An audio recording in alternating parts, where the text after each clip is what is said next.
Musa, apa yang ada di tangan kamu itu? Apa? Idza qila ma wajhu istikhbar Musa? Apakah faedahnya Allah SWT tanya Musa tu? Sedangkan Allah Ta'ala aliman. Allah Ta'ala tu bersifat dengan ilmu. Dia tahu semua. Dia tanya tu kenapa? Ini tanda. Tanda para pelajar.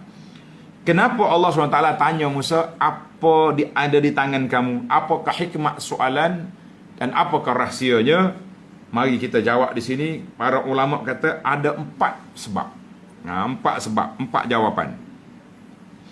Yang pertama, Allah SWT tanya Musa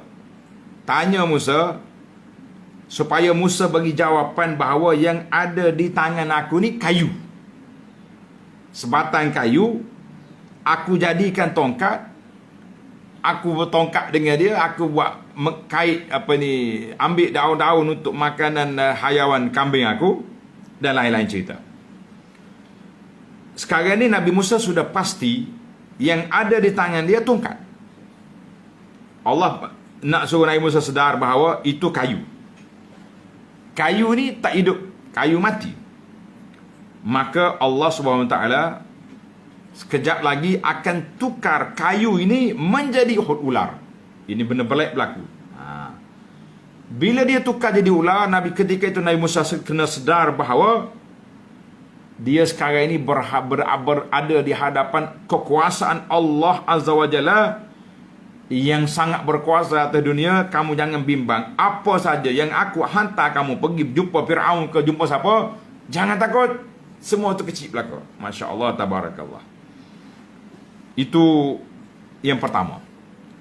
Yang pertama, tujuan tanya tadi supaya Nabi Musa sedar ini kayu, kejap lagi dia akan tukar jadi ular.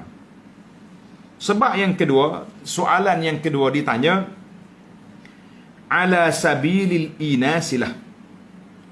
Allah Ta'ala nak tenangkan jiwa Musa. Musa sekarang ni dalam keadaan orang panggil menggigil, takut, duduk dah di lembah wadi yang jauh, dalam gelak gelita malam yang sejuk, dengar suara pula kata-kata. Maka Allah Ta'ala nak suruh Musa hilang rasa gerun.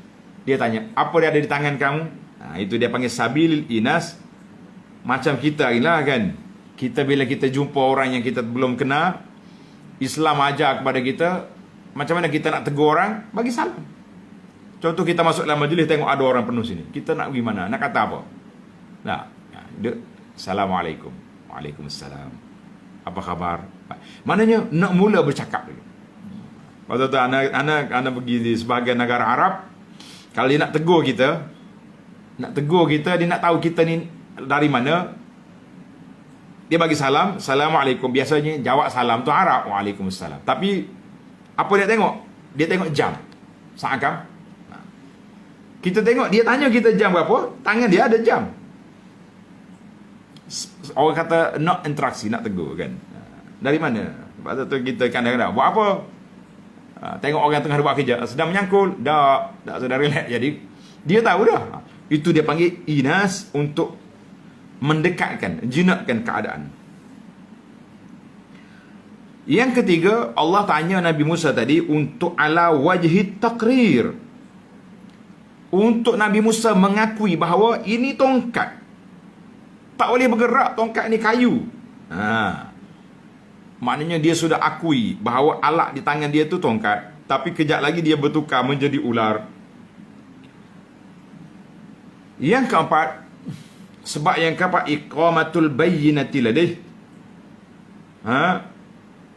Nak menunjukkan satu hujah, dalil Allah SWT berkuasa melakukan apa saja dengan kehendak dia, dengan begitu cepat. Benda tak ada boleh jadi ada. Sebab Musa nanti dia akan berdepan dengan kaum yang kafir, yang tidak mau mengakui adanya hari kiamat, bangkit semula. Macam mana nak bangkit? Kita sudah mati. Allah kata kayu mati boleh hidup jadi ular. Itu juga dalil kekuasaan Allah Azza wa Jalla. Baik, itu yang pertama. Yang pertama, kenapa Allah Ta'ala tanya Musa sedangkan Allah Ta'ala sudah tahu soalan dia tanya tu dia tahu dah. Jadi makanya 4 sebab rahsia ditanya soalan itu. Baik, kita pergi kepada perkara yang kedua.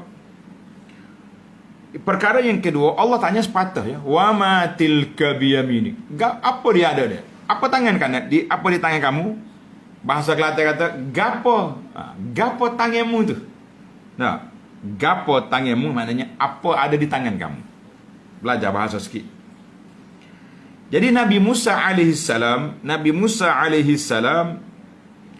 beradab dengan Allah Azza wa Jalla sebab soalan itu banyak kemungkinan. Boleh jadi nak tahu tentang jenis apa, nak tahu apa manfaatnya benda di tangan kamu.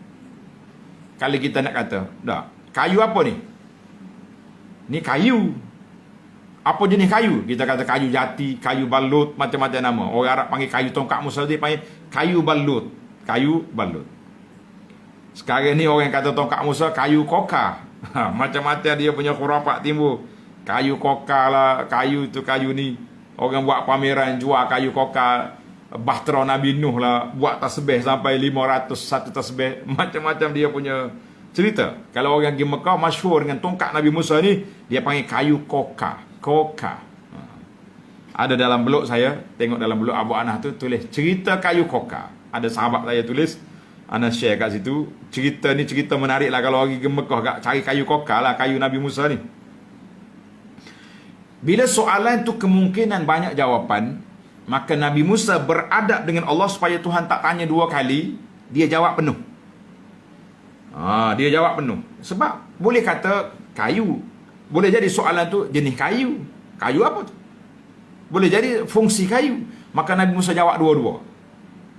Ini tongkat, aku guna dia untuk bertongkat, untuk ambil daun untuk kambing. Jawapan tu mantap.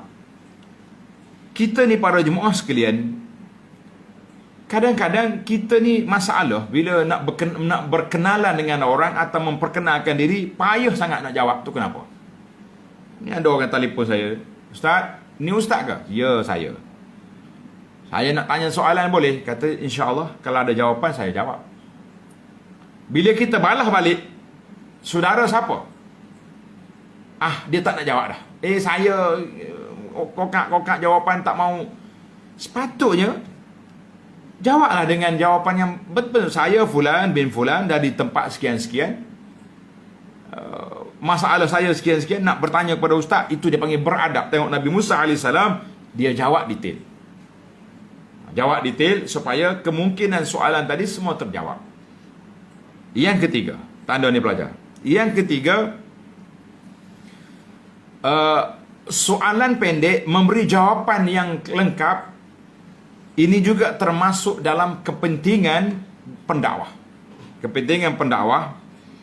Sebab itu Nabi Musa AS, dia jawab semua apa yang ada pada maklumat dia tentang tongkat dia. Dia jawab semua kepada Allah Azza wa Jalla. Senang. Nak bagi tahu adab kepada kita bahawa boleh kita jawab pendek dan boleh kita detailkan. Boleh kita detailkan. Contoh dalam masalah ini berlaku kepada Nabi sallallahu alaihi wasallam. Orang pergi tanya Nabi, su'ilan Nabi sallallahu alaihi wasallam an ma'il bahri. Orang tanya Nabi sallallahu, ya Rasulullah, ana tawaddau min ma'il bahri. Boleh ke tidak kami nak ambil wuduk dengan air laut? Inna narkabul bahr, kita naik bahtera, naik kapal atas laut. Air yang kita bawa untuk minum, untuk makan kan. Tapi untuk berwuduk boleh tak kita guna air laut? Kalau Nabi jawab sepatah, na'am, boleh, banyak lagi akan mari soalan. Mandi boleh? Boleh. Makan, buat masak boleh? Boleh. Panjang pula. Maka Nabi SAW telah memberi jawapan 2 patah, tetapi 1 jilid kitab boleh dihuraikan. Nabi kata apa?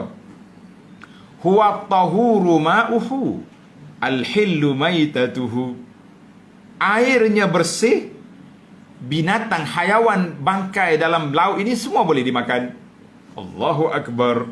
Kecuali binatang-binatang yang beracun, itu cerita lain. Yang pentingnya asalnya binatang hayawan laut ni boleh dimakan. Maka hadis ni dikeluar oleh ulama Ashabus Sunan, Abu Daud, Tirmizi, Nasa'i, Ibnu Majah dan lain-lain. Maka kita mengatakan jawapan soalan pendek kita boleh jawab detail untuk tak perlu orang tanya 2 kali. Maka Nabi kata airnya bersih. Bila bersih semua boleh lah. Nak wuduk boleh, nak mandi boleh, kalau awak nak buat masak boleh.